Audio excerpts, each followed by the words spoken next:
तर रंगपंचमी हा उत्सव आहे, पण त्याला आम्ही मागणीच्या याच्यात परिवर्तित केलेला आहे. ज्या सरकारनं रंगाचं राजकारण करून आघाडी आणि युतीनं शेतकऱ्याला मूर्ख बनवण्याचं काम केलं. शब्द दिला होता का कर्जमाफी करू, पण कर्जमाफी तर झालीच नाही, उलट शेतीमालाला भाव पण भेटलेले नाही. आणि मग अशा दुहेरी हत्याकांड करण्याचं काम सरकारनं केलेलं आहे. एका इकडे कर्जमाफी न देता कर्ज न फेडणाऱ्या शेतकऱ्याच्या डोक्यात आता कर्ज फेडावं का नाही फेडावं अशी अवस्था, त्याच्यामुळे व्याज माफी होणार नाही. आणि अशा दुहेरी अवस्थेत आमचा शेतकरी खरं तर या सगळ्या विवंचनेत फसलेला आहे. दिव्यांगाचे पगार वाढायची मागणी आम्ही केली होती, मानधन वाढायची. 4 महिन्यापासून त्यांना पगार नाही आहे.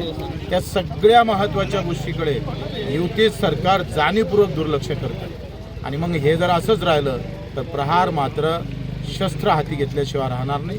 ते आंदोलनाचं शस्त्र असेल आणि ते अतिशय गंभीर असेल.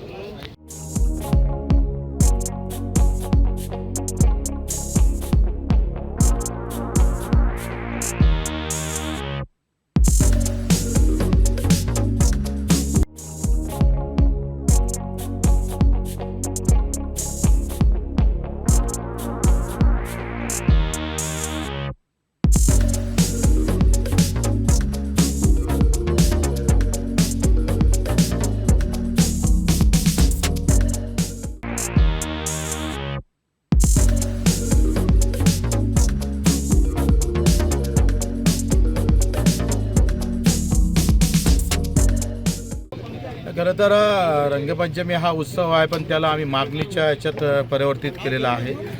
ज्या सरकारनं रंगाचं राजकारण करून आघाडी आणि युतीनं शेतकऱ्याला मूर्ख बनवण्याचं काम केलं.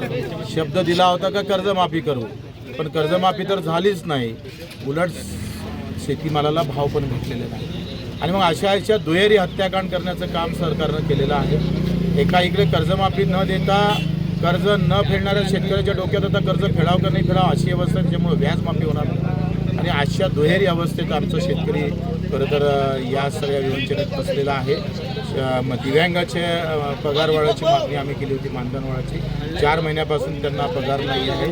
त्या सगळ्या महत्त्वाच्या गोष्टीकडे युती सरकार जाणीवपूर्वक दुर्लक्ष करतं. आणि मग हे जर असंच राहिलं तर प्रहार मात्र शस्त्र हाती घेतल्याशिवाय राहणार नाही.